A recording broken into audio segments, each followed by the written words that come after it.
Baik, terima kasih banyak Mas Andra. Selamat pagi Bapak Ibu. Assalamualaikum warahmatullahi wabarakatuh. Waalaikumsalam warahmatullahi wabarakatuh. Salam sejahtera untuk kita semua. Om Swastiastu, Namo Buddhaya, salam kebajikan, salam sehat dan bahagia. Alhamdulillah Bapak Ibu, bahagia sekali rasanya hari ini bisa bertemu dengan Bapak Ibu yang sudah nembus di angka 631 peserta kita dari seribuan orang ya yang sudah terdaftar. Nah, bahagia banget ketika saya scroll up, scroll down, boleh lihat screen-nya kanan kiri Bapak Ibu, wajah-wajahnya ini luar biasa pada berseri-seri pagi ini. Boleh dikasih senyum terbaik dulu Bapak Ibu, ya biar kita memulai hari ini, hari pertama dengan Indonesia Leadership Conference bersama Kubik Leadership makin semangat. Terima kasih banyak. Oke, bahagia sekali saya Mayang Sari dan tim Kubik Leadership. Kami merasa sangat terhormat karena pagi ini Ibu Hendri Saparini berkenan hadir dan akan berbagi untuk kita semua di hari pertama, di sesi yang pertama. Namun sebelum kami serahkan waktu kepada beliau, saya akan izin membacakan CV beliau. Beliau adalah seorang tokoh perempuan Indonesia di bidang ekonomi. Bisa jadi mungkin Bapak Ibu yang hadir hari ini mungkin sudah pernah bekerja sama dengan beliau, gitu ya. Jadi bisa jadi ini adalah sesi untuk kangen, gitu. Selamat pagi Ibu Hendri. Pagi. Ya, saya izin membacakan CV beliau singkat saja karena sebetulnya panjang sekali ini CV beliau ya. Oke, beliau adalah Ibu Hendri Saparini PhD, pendiri dan ekonom core Indonesia, sebuah lembaga think tank independen yang fokus pada penelitian dan konsultasi di bidang ekonomi, industri, perdagangan, pembangunan wilayah, dan kebijakan publik. Saya boleh dibantu cross check Bapak teman-teman panitia apakah suara saya terdengar jelas? Suara saya terputus ya. Baik, kami izin untuk memindahkan voice. Ibu Hendri, mohon waktu sebentar. Ya. Ini serunya digital era ya. Jadi kami online langsung dari Surabaya dengan kondisi yang masih mendung di sini. Tapi selama hati tidak mendung, insya Allah baik-baik saja. Saya izin panitia, saya izin untuk menghidupkan video suara saya yang satunya ya.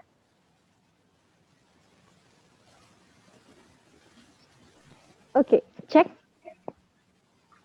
1, 2, apakah suara saya lebih jelas? Lebih bagus, Mbak.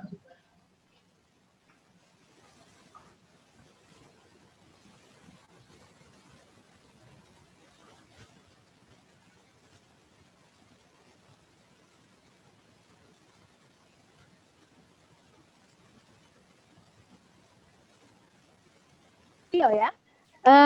Beliau sekarang adalah konsultan atau narasumber di berbagai lembaga pemerintahan, BUMN, dan perusahaan swasta juga. Beliau juga seorang kolumnis di berbagai media nasional, narasumber di berbagai media nasional dan internasional. Jika Bapak Ibu mengikuti, beliau sangat aktif menyampaikan gagasannya, pemikiran-pemikirannya selama COVID-19. Saya ngefans banget sama Ibu, Bu Hendri. Beliau juga tim penulis beberapa buku ekonomi ya. Beliau staf ahli, juga narasumber dalam rapat dengan pendapat umum di DPR dan DPD untuk RUU Perdagangan, Perindustrian, Pertanian, RUU APBN, dan kebijakan publik bidang ekonomi lainnya. Penghargaan beliau banyak, izin menyampaikan satu, yaitu beliau dinobatkan sebagai salah satu dari 100 wanita paling berpengaruh di Indonesia tahun 2012 oleh Globe Asia. Tanpa berpanjang lebar, kita sudah tidak sabar mendengarkan materi dari Ibu Hendri Saparini yang pagi ini beliau akan membawakan materi Indonesia Economy 2021 and Beyond. Nourishing Optimism, Maintaining Opportunities with New Formulated Strategy.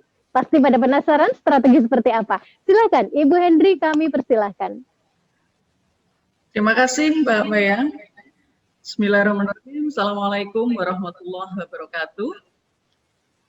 Alhamdulillah, hari ini saya berkesempatan untuk sharing kepada semua peserta ya, atas undangan dari Kubik untuk mendorong dan menjaga optimisme kita semua. Kenapa saya merasa ini menjadi satu forum yang sangat penting? Karena memang ini kondisi yang tidak biasa dan kondisi yang tidak mudah. Karena tugas kita sebagai leader itu tidak hanya untuk menyemangati diri kita sendiri, tetapi juga menyemangati tim kita dalam kondisi yang tidak mudah ini. Tapi intinya adalah yang pertama adalah optimis. Karena dengan memulai sesuatu secara optimis, maka inovasi, jalan itu akan muncul dan kita akan mencoba untuk mencari jalan-jalan tersebut. Kalau kita kemudian sudah tidak optimis, maka kita akan menjadi sulit untuk mencari solusi-solusi dari berbagai permasalahan. Saya akan mencoba memulai presentasi saya. Mudah-mudahan presentasi bisa terdengar juga jelas dan juga materinya bisa terbaca ya Mbak Mayang ya. Oke kah? Oke, baik. Bapak Ibu sekalian, apa sebenarnya yang terjadi saat ini? Karena sekarang ini simpang siur antara kelompok yang mengatakan bahwa sekarang ini kita sangat pesimis, tapi kelompok lain merasa sangat optimis dalam kondisi yang ada sekarang ini. Mari kita melihat dari fakta dan data yang ada, sehingga kita bisa membaca dan menempatkan itu dengan lebih baik.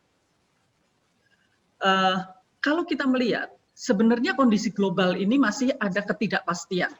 Ya, walaupun berita tentang vaksin ini sudah banyak muncul, di Indonesia juga vaksin itu sudah datang, tetapi ketidakpastian terhadap ekonomi kita ke depan, baik domestik maupun global, ini masih terjadi.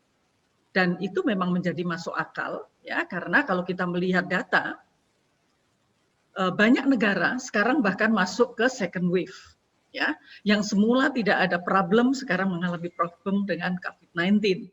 Indonesia bahkan kita belum yakin apakah betul kita sudah selesai dengan first wave-nya, kita sudah sampai pada peak dan sekarang kita sudah turun, itu pun belum pasti. Karena kita belum pernah memiliki puncak kasus. Nah ini juga permasalahan yang kita hadapi saat ini. Apa yang lain? Kenapa tadi saya katakan bahwa optimisme itu harus didasarkan kepada fakta dan data? Ini kayaknya materi saya belum berpindah ya? Atau mungkin ada, nah oke. Okay. Masih di update ekonomi global, Ibu? Ya. Nah, jadi kalau kita melihat data yang sebelah kiri, biasanya kemudian bicara tetangga-tetangga juga sudah tumbuh negatif. Pasti kita juga akan segera menyusul mereka. Nah, kita semestinya bisa melihat itu secara lebih dalam.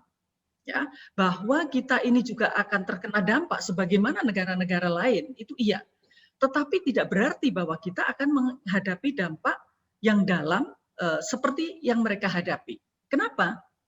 Karena dampak tadi sangat tergantung kepada struktur ekonomi kita, ya, atau struktur ekonomi masing-masing negara, dan juga respon kebijakan yang diambil. Ya, kalau kita melihat data di depan saya ini menunjukkan bahwa yang pertama, ekonomi kita itu sangat bergantung kepada konsumsi dalam negeri, konsumsi rumah tangga. 58% ekonomi kita itu sangat ditentukan oleh konsumsi rumah tangga. Sementara kalau yang terkait dengan internasional, share dari ekspor kita atau international trade kita terhadap ekonomi kita itu relatif rendah. Artinya apa? Sebenarnya ekonomi kita itu relatif ekonomi yang tradisional. Ya, yang relatif tradisional. Artinya kalau kita bisa memaintain domestic ekonomi, semestinya kita bisa survive.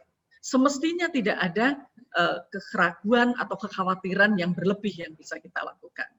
Nah, apa kira-kira yang bisa membuat kita 2021 itu akan bisa membuat kita cukup optimis.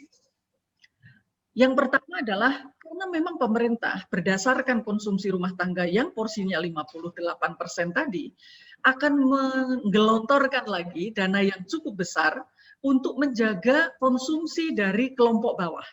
Ya, kelompok bawah inilah yang kemudian bisa dijaga dengan adanya dana perlindungan sosial. Nah, tetapi apakah ini akan bisa baik atau tidak di 2021? Karena 2020 upaya yang sudah dilakukan ini eksekusinya, ya tadi kalau Pak Jamil menyampaikan yang terpenting adalah implementasi, yang terpenting adalah eksekusi, maka ternyata eksekusi ini relatif rendah. Nah, artinya kita perlu ada mekanisme yang lebih cepat sehingga modal kita yang besar dalam konsumsi rumah tangga ini bisa menjaga ekonomi kita. Nah, oleh karena itu, harapan kita apa di 2021? Harapan kita, ya kalau kita melihat di slide yang paling kanan saya, ya kelompok pengeluaran, walaupun kita ini masyarakatnya itu jumlahnya banyak, tetapi yang berkonsumsi dengan besar itu ternyata adalah kelompok menengah dan atas. Totalnya adalah 82%. Sementara yang tadi diberikan stimulus oleh pemerintah itu adalah yang 40% yang paling bawah. Nah, 2021 kita punya harapan dan semua yang memiliki bisnis, bagaimana caranya juga untuk bisa membidik kelompok menengah atas ini untuk bisa kembali spending. Ya, karena porsi mereka lah yang akan bisa mendorong kita untuk bisa mengembalikan ekonomi pada jalurnya dan bisa tumbuh konsumsi rumah tangga ini sebesar 5% pada potensinya. Nah, jadi ini menjadi catatan yang sangat menarik bagi teman-teman sekalian. Di bisnis apapun, kita harus mendorong kelompok menengah atas ini untuk bisa lebih baik lagi. Nah, bagaimana dengan investasi? Ya, kita tahu bahwa investasi kita untuk yang short return-nya itu memang belum. Tetapi untuk yang long term return seperti investasi di berbagai lembaga SDM atau SDA, di SDA itu akan masih tetap tumbuh walaupun dalam kondisi seperti sekarang ini. Dan yang kita perlu perhatikan adalah kenapa investasi di Indonesia itu sekarang mengarah kepada investasi yang sektor tersier. Sementara masyarakat Indonesia sebagian besar mereka belum bekerja. Nah, ini yang menjadi PR kita semua. Walaupun Bapak Ibu sekalian di private sector, ini menjadi PR kita. Bagaimana kita juga melakukan investasi, mendorong investasi yang bisa create job, yang bisa menciptakan lapangan kerja dan bisa memperkuat ekonomi kita. Kemudian bagaimana dengan ekspor kita yang sebagai pendorong, salah satu pendorong juga ekonomi kita di 2021. Kalau kita melihat pemulihan ekonomi di negara-negara partner utama dagang kita, seperti Amerika, China, Jepang, dan sebagainya, mereka sudah mulai rebound. Apakah kita akan sustain ya di dalam ekonomi ini? Ini sangat tergantung kepada bagaimana kelanjutan dari negara-negara maju tadi. Karena Indonesia ini 60% dari ekspor kita itu komoditas primer. Nah, kita sebagai individu, sebagai pemimpin, sebagai pelaku bisnis, ini kemudian memiliki juga PR yang besar. Bagaimana bisa mendorong agar masyarakat kita yang selama ini hanya mengekspor komoditas primer bisa diolah untuk meningkatkan nilai tambah, untuk bisa memperkuat ekonomi kita dan meningkatkan kesejahteraan dari masyarakat. Ya, jadi karena apa? Ini menjadi PR kita sebagai leader di posisinya masing-masing. Bapak Ibu sekalian, surplus dagang kita ini sangat sulit untuk di-manage. Ruangnya itu sempit. Kenapa? Karena industri kita sangat bergantung kepada komoditas-komoditas impor. Semakin kita mendorong manufaktur sektor, maka bahan baku dan bahan penolong itu juga akan tumbuh tinggi. Ya, sehingga itu tidak memudahkan bagi kita untuk mendorong sektor tadi. Nah, berbeda apabila kita kemudian berinisiatif untuk bisa mendorong penguatan struktur ekonomi. Nah, yang selanjutnya ini adalah di makro, mungkin nanti saya akan diskusikan apabila ada pertanyaan ya. Apa yang akan saya sampaikan yang terakhir?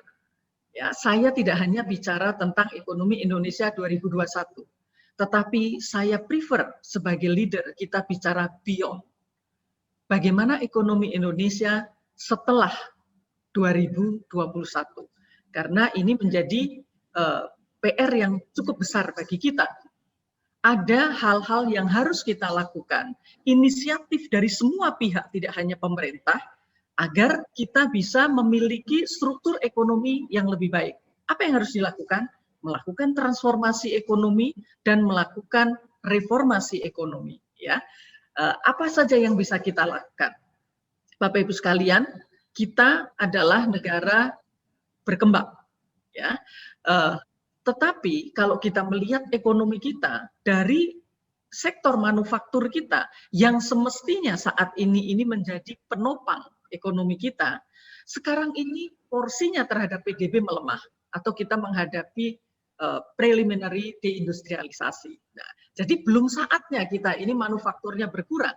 Negara lain pada saat posisi seperti kita, porsinya hampir 40%.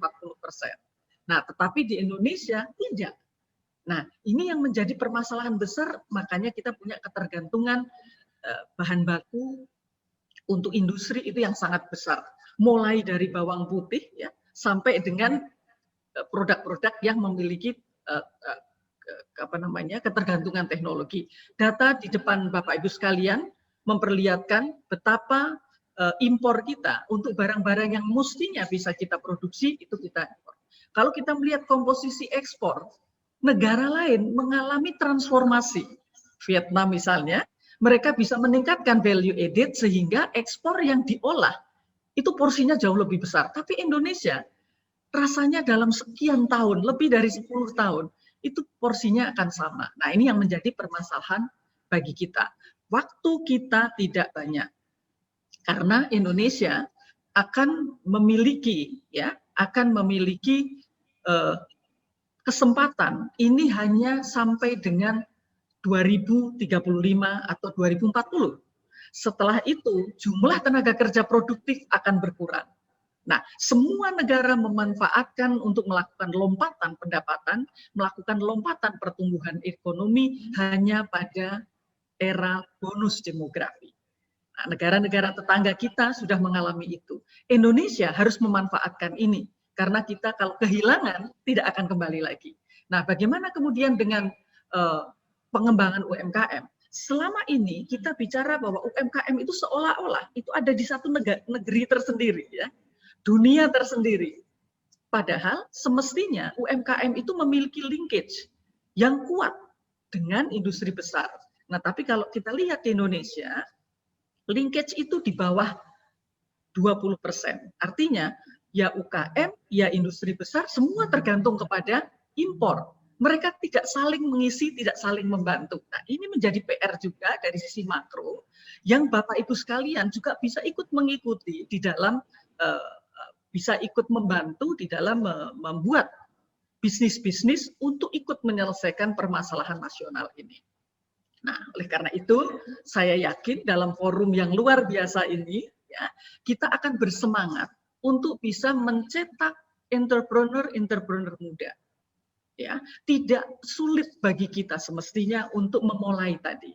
Ya, kalau kita bicara tentang impor tepung tapioka, lebih dari 6 triliun kita impor setiap bulan. Kita bicara impor jahe, kita bicara impor tepung kelapa. Banyak sekali semestinya produk-produk yang cukup sederhana yang bisa kita ciptakan pada saat ini untuk memperkuat struktur ekonomi kita dan kemudian juga menciptakan lapangan kerja dan menciptakan industri-industri di berbagai wilayah. Nah, Bapak Ibu, teman-teman sekalian, itu tadi pengantar diskusi dari saya. Saya persilahkan Bapak Ibu untuk mengakses materi saya yang tertarik, juga materi-materi lain di website kami atau di sosmed kami. Nanti kita akan bisa diskusikan lebih banyak. Demikian Mbak Mayang, pengantar diskusi dari saya. Mudah-mudahan kita bisa diskusikan dengan lebih dalam. Terima kasih. Terima kasih banyak Ibu Henry, luar biasa kami izin untuk memberikan apresiasi secara virtual, Ibu. Boleh Bapak Ibu mengikuti dengan memberikan ya tepuk tangan virtualnya ya. Ah, Alhamdulillah di sesi pagi ini baru mendengar paparan dari Bu Henry, rasanya optimisme sudah naik gitu ya. Sudah oke, terbayang nih playfield Indonesia yang memang berbeda dengan negara-negara tetangga. Namun PR-nya tadi banyak Bapak Ibu. Yuk silahkan, tadi dari pancingan materi yang menarik dari Ibu Henry, boleh kami menunggu pertanyaan Bapak Ibu di chat box, atau Bapak Ibu boleh juga raise your hand dan berinteraksi langsung dengan Ibu Henry. Karena di antara chatting ini tadi banyak fansnya Bu Henry juga ini Bu. Alhamdulillah. Banyak fansnya. Baik, kami menanti dari teman-teman, Bapak Ibu yang hadir, silahkan.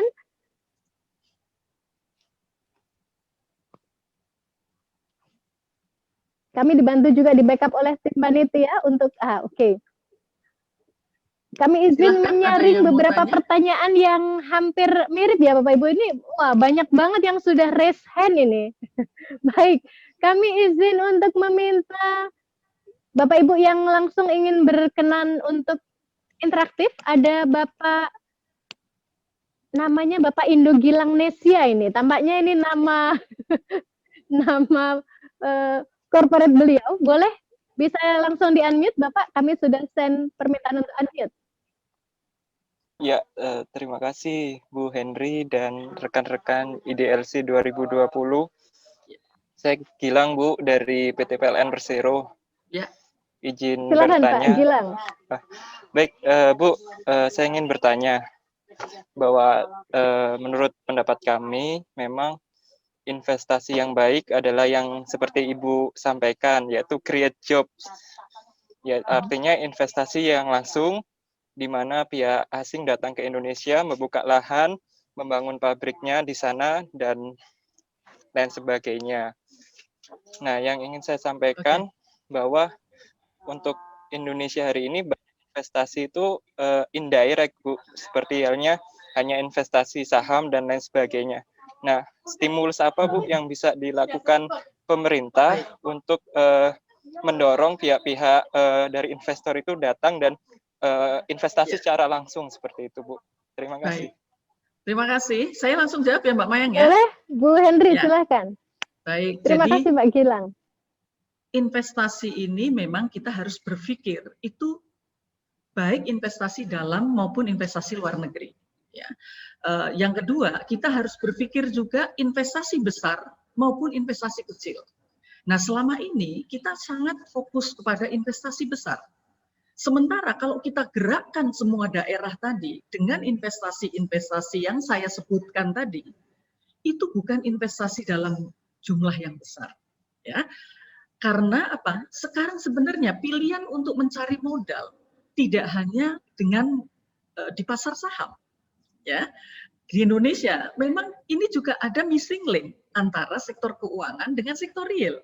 Mereka berinvestasi hanya di portfolio investment karena memang tidak ada kanal yang memudahkan mereka untuk bisa berinvestasi secara langsung. Ya. Nah, jadi ini yang harus dilakukan oleh BKPM, oleh pemerintah, itu sebenarnya mempromot investasi-investasi yang juga investasi kecil. Ada yang bisa dimulai oleh program pemerintah, ada yang bisa dimulai oleh para entrepreneur muda, dan sekarang kita tahu bahwa di era pandemi ini kita semakin yakin bahwa sektor pertanian kita itu adalah keunggulan. Banyak sekali konglomerat yang sekarang berpindah masuk ke sektor pertanian. Cek saja, mereka mau ke perkebunan, ke pangan, untuk buah-buahan dan sebagainya.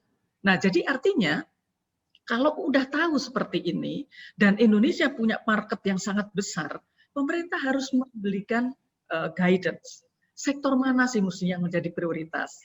Sehingga stimulus yang tadi saya sampaikan sudah dialokasikan oleh pemerintah sangat besar, dilewatkan oleh perbankan nasional, jumlahnya lebih dari 100 triliun, itu kemudian akan digunakan untuk membiayai sektor-sektor yang memang sedang menjadi prioritas pemerintah. Misalnya tadi, yang bisa menggerakkan adalah pertanian secara luas. Tidak harus diekspor, tetapi juga untuk domestic market itu luar biasa. Bahkan untuk ekspor pun itu sangat banyak peluangnya. Kita bicara tentang kayu putih, sekarang dunia sudah kenal kayu putih. Kita bisa menanam kayu putih dan permintaan global belum bisa kita penuhi.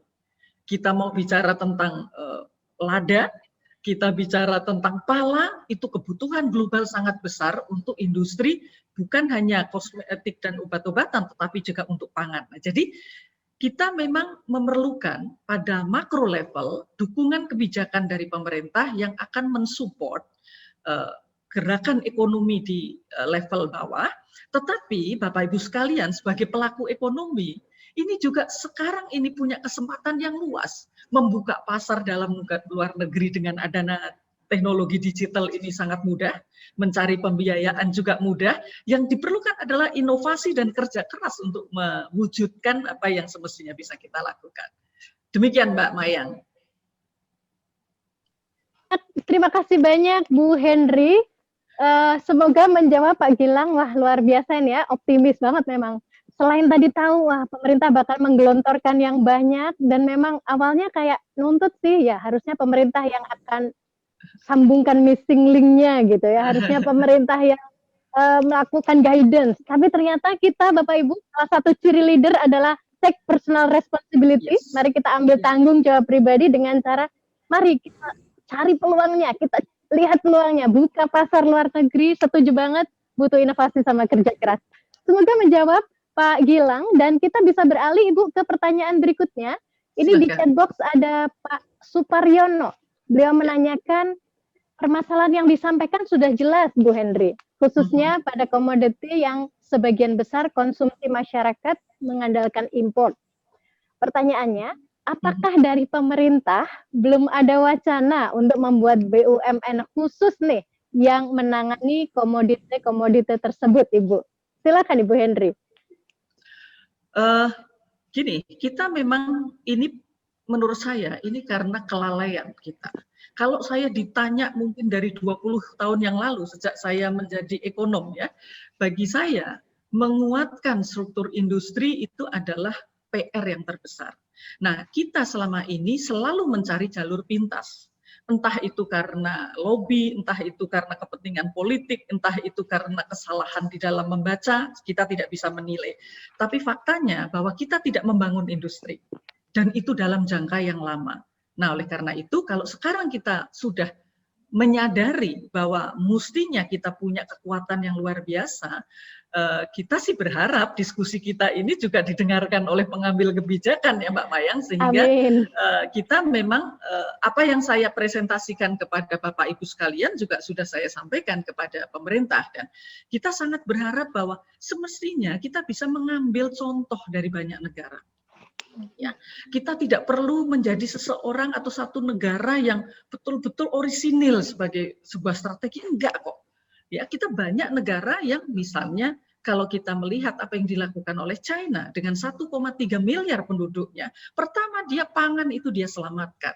Apa yang dilakukan oleh Malaysia, dia swasembada di atas 100%. Artinya untuk kepentingan dalam negeri dan untuk ekspor.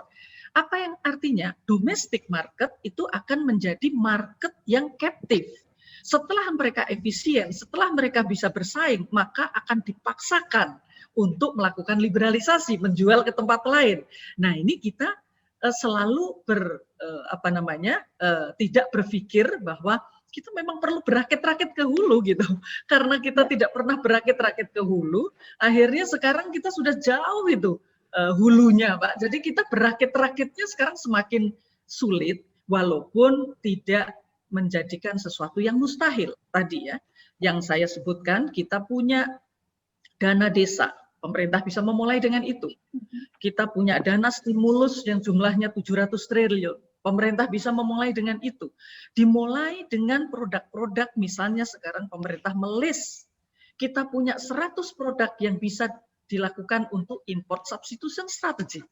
Siapa yang akan bisa mengikuti itu akan diberikan insentif. Jadi insentifnya itu targeted. Untuk tujuan apa? Untuk tujuan perkuatan jangka menengah panjang. Nah, inilah yang kita harapkan, ada sinergi antara kebijakan pada level makro dengan kebijakan-kebijakan pada level mikro yang ditangani oleh Bapak Ibu sekalian. Sehingga anak-anak muda, ya, saya memimpikan seperti di Korea Selatan, mereka baru bermimpi bahwa saya bisa membuat produk mie yang bisa dibungkus dengan daun pisang dan sampai ke konsumen itu masih enak, misalnya. Dan mereka baru dengan cara kayak begitu, pemerintah sudah memiliki lebih dari 13 institusi untuk membantu mereka. Jadi mereka akan diurut untuk menerjemahkan idenya tadi, membantu pasarnya, membantu teknologinya, sehingga kenapa mereka itu jumlah entrepreneurnya sangat besar. Karena memang ada pendampingan. Nah, ini yang diharapkan. Jadi kalau sekarang ini kita kemudian ada sinergi yang bagus, Kubik bisa memulai ini, ya, kita mendorong pemerintah untuk melakukan ada kegiatan ekonomi anak-anak muda millennials ini dan memanfaatkan teknologi digital. Karena apa? Penetrasi internet kita sudah sangat tinggi, ya, dan juga pelayanan digital di Indonesia juga sudah sangat meluas. Buat apa ini? Berarti kalau Mbak Mayang bilang, kita selalu berharap bahwa ada lampu dari luar yang menyinari kita. Tanpa kita berupaya, untuk saya juga harus menyalakan lampu biar bisa dilihat oleh orang lain. Nah, ini saya rasa paradigma ini yang harus dirubah. Karena sebenarnya kita punya kebisaan yang sangat banyak. Kita punya kesempatan yang semestinya sangat banyak, tapi kadang-kadang lupa. Jadi kita lebih senang untuk menunggu. Saya rasa ini juga nasihat buat saya, ya. Saya dari Core Indonesia berupaya untuk memberikan dan menyebarkan untuk mereform. Kenapa namanya Core Indonesia, Pak? Jadi ini Center of Reform on Economics, karena kita ingin mereform satu tatanan yang sebenarnya belum adil dan tatanan yang kurang memperkuat struktur ekonomi kita. Monggo Mbak Mayang. Terima kasih banyak Bu Henry. Wah, luar biasa. Ini langsung tercerahkan. Tak perlu menanti lampu di luar menerangi kita, Bapak Ibu. Saya yakin Bapak Ibu yang hadir di Indonesia Leadership Conference hari ini adalah pribadi-pribadi yang siap menyalakan lentera sendiri dan menerangi kanan kiri kita. Amin. Terima kasih banyak Ibu atas penjelasannya yang luar biasa. Pertanyaan berikutnya Ibu, kita masih punya waktu hingga pukul 9.42, nanti masih ada 10-12 menit ke depan. Ada pertanyaan, menurut Bu Henry, apa hal-hal yang menjadi challenge bagi para leader untuk bisa saling melengkapi nih Bu, satu sama lain dalam mengoptimalkan domestic resources. Nah, sehingga tidak bergantung pada import. Karena tadi betul banget, ini masih tergantung sama impornya masih besar sekali. Silakan Ibu. Ya, sebenarnya kalau kita melihat masyarakat Indonesia, itu kepedulian terhadap isu-isu publik itu sangat besar. Hanya kita kadang menyalurkannya keliru, Mbak. Sehingga kita terlalu aktif untuk mengkritisi karena peduli terhadap kebijakan publik, tetapi kita lupa untuk juga menyiapkan apa yang bisa kita kontribusikan.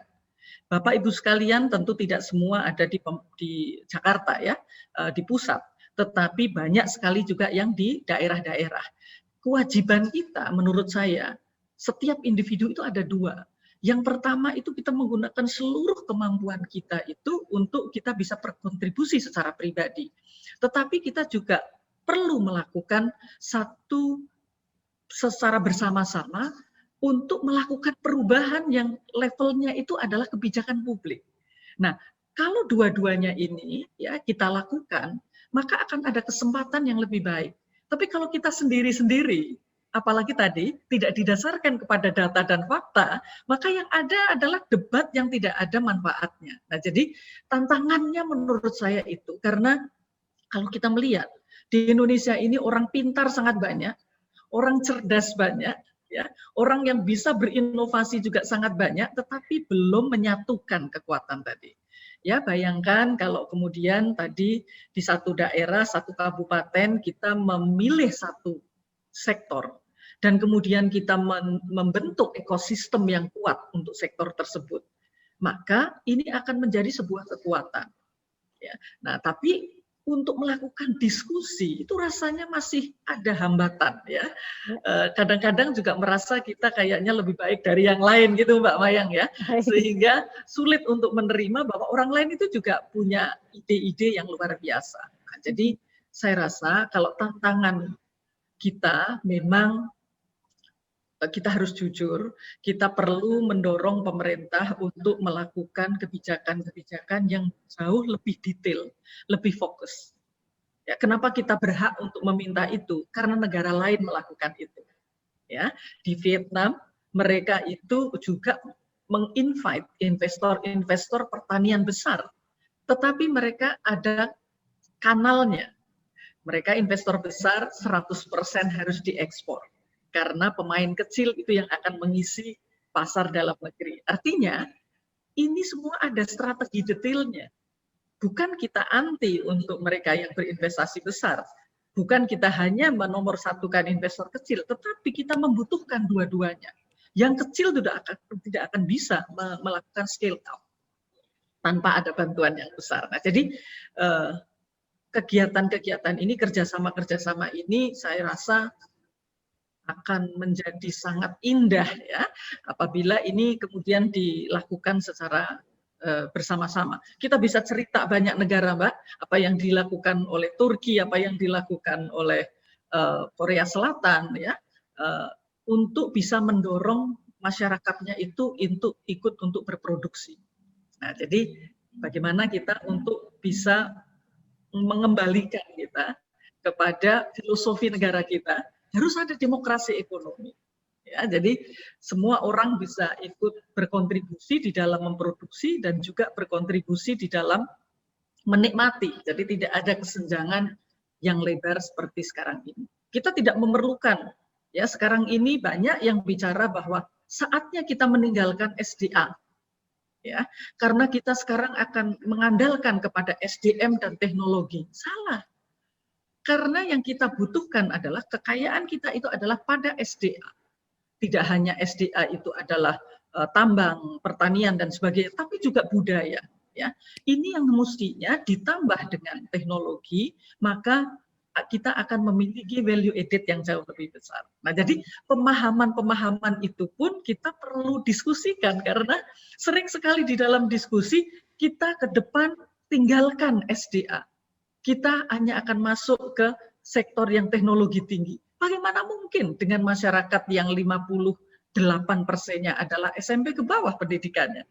Kita hanya memerlukan Bapak Ibu sekalian yang ada di forum ini yang memiliki pendidikan tinggi, memiliki wawasan yang luas, memiliki skill yang bagus sebagai penghela, sebagai leader.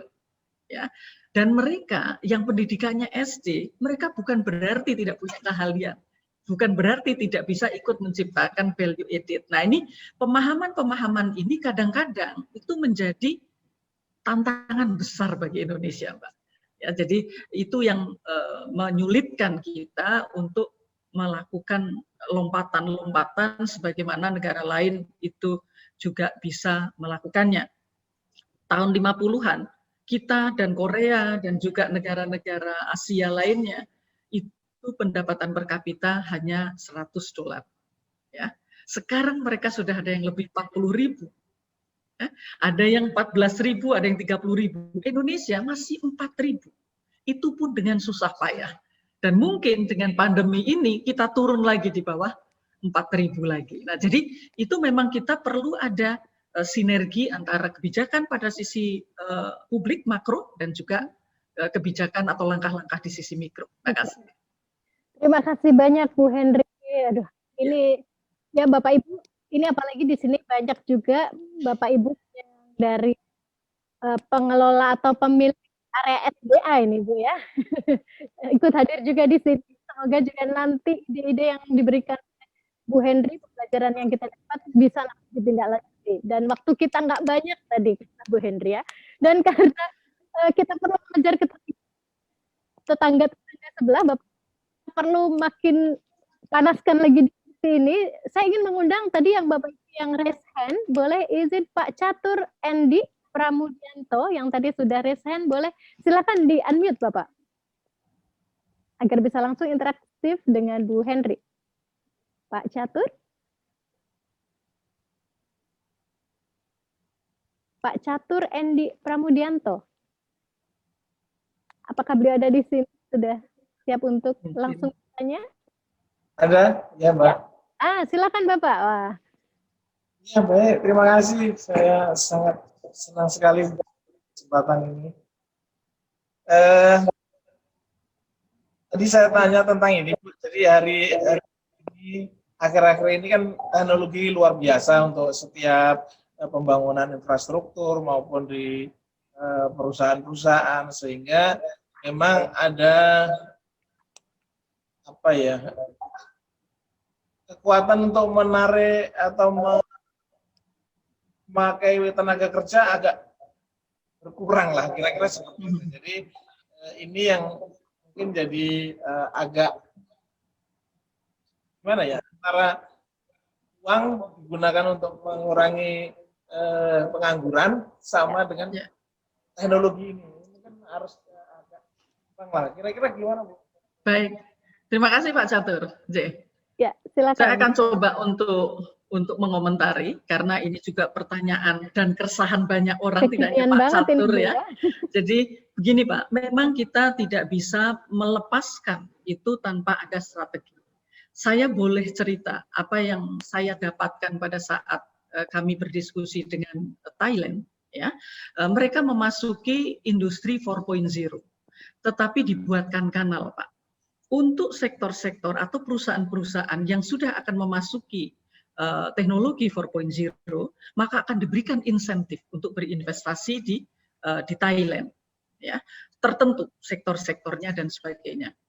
Tetapi untuk sektor-sektor yang belum bisa berpindah ke 4.0 dan secara karakteristiknya memang tidak bisa menggunakan 4.0, misalnya perusahaan-perusahaan yang kaitannya dengan seni, dengan kreativitas, dan sebagainya, apa yang mereka lakukan? Mereka mendorong untuk melakukan relokasi industri dengan diberikan insentif.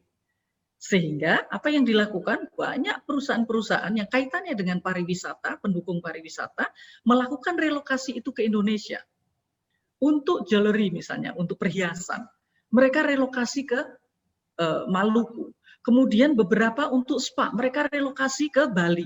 Apa yang dilakukan oleh pemerintah Thailand? Mereka membuka kantor untuk membantu relokasi industri itu di negara-negara tidak hanya Indonesia, tapi juga Malaysia, Vietnam, dan sebagainya. Jadi, tidak bisa kita kalau mau mendorong, ya, karena seperti perusahaan-perusahaan Bapak, tidak mungkin bertahan dengan tenaga kerja karena tidak akan kompetitif. Banyak perusahaan-perusahaan yang mau tidak mau harus mengganti dengan teknologi. Maka ini yang harus disinkronkan. Jadi bukan kemudian masyarakat yang dibenturkan, ya, karena kamu tidak bisa masuk ke pasar tenaga kerja, ya bagaimana lagi? Tetapi saya hanya bisa menyampaikan itulah yang dilakukan oleh banyak negara. Jadi mereka yang tidak masuk ke 4.0, tidak dengan teknologi tinggi, mereka juga menghasilkan value yang besar, ya, baik itu menciptakan lapangan kerja maupun mendukung sektor-sektor yang sangat penting bagi mereka. Begitu Pak Catur. Baik, makasih Bu.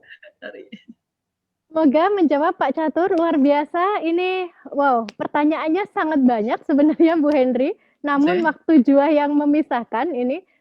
Ibu, sebelum dikembalikan ke saya, adakah mungkin dari Bu Henry closing statement sebelum dikembalikan tadi Bu? Silakan. Iya. Terima kasih Mbak Mayang. Ini kesempatan yang luar biasa bagi saya bertemu dengan Bapak Ibu sekalian di forum yang juga sangat baik dan di waktu yang sangat baik karena kita akan memasuki 2021. Yang ingin saya sampaikan adalah saat ini kita bukan pada posisi yang mudah, ya, bahwa optimisme itu harus kita bangun, harus kita pupuk. Potensi kita punya, tetapi peluang itu bukan sesuatu yang tersedia. Peluang itu sesuatu yang harus juga kita ciptakan. Nah, oleh karena itu saya rasa dengan tetap menjaga optimisme kita, menggunakan inovasi kita dan terus berpikir, insya Allah 2021 dan setelahnya akan menjadi waktu yang terbaik bagi kita semua dan bagi Indonesia untuk bisa bangkit sebagaimana negara-negara lain. Terima kasih. Assalamualaikum warahmatullahi wabarakatuh. Amin ya rabbal alamin. Terima kasih banyak Bu Henry. Luar biasa. Alhamdulillah. Bapak Ibu yang hadir, saya yakin pagi ini menjadi salah satu pagi yang amazing, yang penuh manfaat. Bapak Ibu yang dari pagi tadi sudah mantengin layar ini, sudah mendengarkan paparan dari Bu Henry Sapardi, PhD, beserta menjawab pertanyaan dari Bapak Ibu yang hadir. Saya yakin ini akan banyak dapat pembelajaran. Nah, jika boleh saya mereview sedikit ini, Bapak Ibu sebagai leaders di era yang tidak mudah tadi, kita banyak belajar bahwa menghadapi uncertainty gitu ya, ketidakpastian pemulihan ekonomi global, hari ini kita dapat suntikan optimisme nih. Persis banget dengan judul materi yang disampaikan Ibu Henry. Nourishing optimism, maintain opportunity, and new formulated strategy. Ternyata kita perlu banget Bapak Ibu untuk melakukan transformasi dan reformasi ekonomi nih, dengan terus menciptakan peluang. Di antaranya adalah pastikan Bapak Ibu terus menggerakkan sisi produksi nih ya. Bukan hanya memanfaatkan jangka pendek selama pandemi, namun bagaimana biar ini nanti kita betul-betul bisa membangun industri, hal yang dulu belum pernah kita lakukan. Dan kita punya modal yang baik karena kita sedang dalam proses atau dalam era bonus demografi ini. Maka pastikan Bapak Ibu gunakan waktu terbaik ini, nggak banyak waktunya, hanya 2035 sampai maksimal 2040 saja. So, pastikan kita terus memperbaiki diri, sekaligus memperbaiki struktur ekonomi dan industri. Tidak hanya itu, Bapak Ibu juga perlu menyusun strategi baru nih, pengembangan UMKM. Bagaimana meningkatkan linkage-nya antara UMKM yang itu kita juga berusaha untuk memunculkan nih entrepreneur muda sehingga penyerapan tenaga kerja lebih banyak. Namun gimana caranya biar itu terlinkage, terhubung dengan usaha besar atau industri. Dan kalimat yang indah yang saya bisa ambil, bisa pelajari dari Bu Henry adalah Bapak Ibu ya, kita sudah understand the playing field, kita sudah paham tentang bagaimana petanya Indonesia jika dibandingkan negara. Namun please, walaupun pemerintah memang punya peran yang besar, pastikan kita tidak menanti sinar dari luar sana, pastikan Bapak Ibu yang hadir siap menjadi lentera dan menerangi orang-orang di sekitar Anda. Ibu Henry hari ini terima kasih banyak atas sharing pagi ini. Semoga sehat senantiasa Ibu dan Bapak Ibu. Amin. Semoga sehat senantiasa sehingga kita siap untuk rebound 2021. Terima kasih. Saya kembalikan kepada host kita, Mas Andrea Donata. Back to you. Terima kasih semuanya. Terima kasih Bu Henry.